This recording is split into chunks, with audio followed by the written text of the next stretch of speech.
What should I do if I made a mistake in my DV lottery application? If you made a mistake in your diversity visa DV lottery application, here's what you can do. Submit only one entry.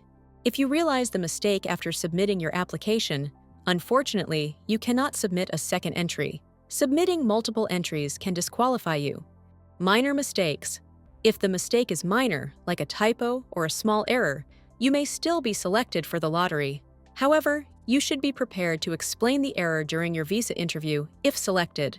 Significant mistakes.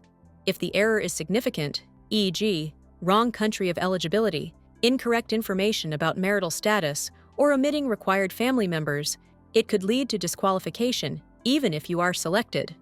Wait for selection. If you're selected despite the mistake, you can discuss the issue with the consular officer during your visa interview. They may assess whether the mistake impacts your eligibility.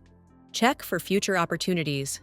If the mistake significantly affects your chances, you'll need to wait until the next DV lottery period to reapply. Make sure to double-check your information next time.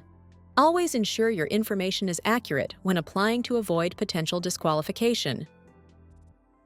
Thanks for watching. If you liked this video, please be sure to subscribe to my channel and ring the bell to get notified about the latest videos.